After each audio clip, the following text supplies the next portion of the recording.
2 years ago, my roommate returned home from grocery shopping one night in a state of panic, claiming that she had been followed by a strange, creepy man out of the store and then through the parking lot. Though we had lived in a well-lit and very populated area in the big city, and the parking lot was bordered by multiple businesses that always had a steady stream of traffic, the encounter was enough to scare her off of shopping alone at night. After hearing this, I proposed that she had maybe mistaken his intentions in an effort to console her. Regardless, she remained upset, convinced that the man had targeted her because she was female. Several nights later, I drove to the same grocery store, grabbed a cart, and began shopping. Given its 24-hour convenience, I would often go in the middle of the night or in the very early hours of the morning to avoid traffic and other shoppers. So as I did every visit, I began to browse the aisles for groceries. This was when I felt like I was being watched. At first, I thought I was being paranoid, given that I suffer from PTSD from events unrelated to the story. It wasn't a stretch for me to think. I continued on, trying to ignore the feeling while at the same time acknowledging that it was still there. At this point, I stopped to look at something on the shelves. That's when I heard the footsteps. I lifted my head and turned to see if there was anyone there, but only saw the fleeting glimpse of someone stepping into another aisle. Confused, I grabbed my item and started into another aisle. This is when I heard the footsteps anew, and thinking it was just coincidence, stopped and pretended to examine another item. The person whom I was then able to identify as a man slipped into another aisle. Though I'm always willing to give someone the benefit of the doubt, I was convinced by this point that I was being followed. I remained cautious as I continued through the store. Always keep my eyes and ears alert to the stranger's sound or presence. I then noticed that the security guard was beginning to follow me. It was here that I realized I was in fact being followed, and that it wasn't just some strange coincidence or paranoia. Though I was not pursued out of the building, I did catch one final glimpse of my pursuer before I left. A week later, a friend posted an article on social media that detailed a string of serial robbings that had occurred in the area, complete with an image of the man walking through the entrance of the very grocery store both I and my friend had recently just been at. It was revealed that he would single out women in grocery store, pursue them while they were shopping, then follow them out to their cars, where he would rob them at knife point. Chills ran down my spine the moment I saw the video. It was the same man who had followed me through the store. A word of warning: trust your gut, and if you think you are being followed, you probably are. A link to this news article can be found here. I was about 10 or 12 at the time, and I was shopping with my mom at Walmart.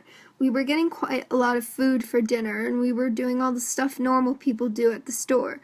We were getting some frozen food. I believe it was pizza or something. I saw this old man in either his 30s or 40s standing next to us. I didn't pay much attention to him as he was just a customer like us. About an hour later, we were done shopping and we went to the small self-checkouts. We scanned the items and paid. Apparently, my mom noticed something because she said, "Stay close to me." When we were putting stuff in the cart, we walked outside and my mom looked back and rushed us to find the car. It was rather cold outside, but I didn't care because I was wondering why we were hurrying. As we looked around for the car, a car drove by kind of slowly, but my mom noticed it. I saw the car but didn't think anything of it. Finally, I broke the ice and said, "Did someone die or something?" She nervously laughed and said no. We found the car, finally, after a few minutes of walking. I hopped into the car. My mom wouldn't let me help and told me to stay in the car while she put the cart away. She locked the doors and I buckled up, still wondering what was going on. Once she got inside, I asked her what happened. Again, the Stu was following us around and kept driving near us while we were finding the car. Luckily, he didn't see us get in. She also said he was in all the aisles we were in. I was in shock. Someone was following us and I didn't know. I saw him getting into his car. He was trying to act natural, like he didn't just try to follow us. But he didn't see me. I kept looking behind me as we went home. I was so paranoid, and I hoped he didn't follow us home. The weird thing was he kept looking at me while we were in the store. He must have thought my mom was a teen mom with a child. I never saw that man again. Well, at least I think so. I forgot what he looked like. Anyways, creepy old man stalking us in Walmart. Let's not meet. So I live in a small town, and before this short little incident, nothing much had ever happened, and nothing happened after it. I was 12 at the time and an avid soccer fan player. I still am to this day, 8 years later. So it was a Saturday, and me and my three friends were at the park playing soccer. They had to go home for some reason, dinner or something. Anyways, so I'm shooting on the net by myself for like 15 more minutes when I hear, "Hey kid, nice kicks there." I assumed it was just some crackhead who hit high and bored. Boy, was I wrong. I muttered thanks and basically just write this guy off as some bored weirdo. He comes closer. He was by the swings, which are near the entrance. I still ignore him until I start to notice he's inching his way closer to me. At this point, my heart starts beating a little faster, and I pick up my ball and begin to walk past him when he grabs me. I freeze for a second until I feel him start to drag me. I knew what was happening now.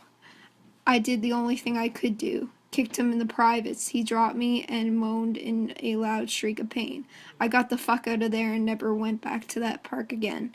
1 week later, I did tell my parents as soon as I got home, and a week later my mom sat me down and told me he had been arrested for murder.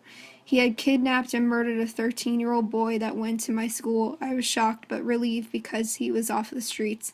All I could think was thanks God for my cliques. I could have been that boy. So this happened when I was 8 or 9, I think.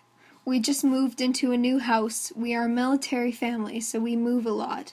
And my room had a view of the neighbor's house, kind of off to the side, not important, just giving view. One day it snowed. We walked around the side of the house trying to gather more snow, and we saw footprints leading up to my window. My dad got mad, and that night he walked into my room with a piece of paper and put it in the window. I asked what it was, and he said it was just for the bill. Being 9 years old at the time, I didn't think much of how fake that sounded. A few months later, I noticed that the paper was still there. I pulled it out to see what it was, and I was greeted with, "If you ever look into this window again, I'll rip your fucking head off." I put the paper back and almost laughed at the time. Looking back on it, I go pale every time I think about it. So yeah, creepy pedophile window stalker, let's not meet.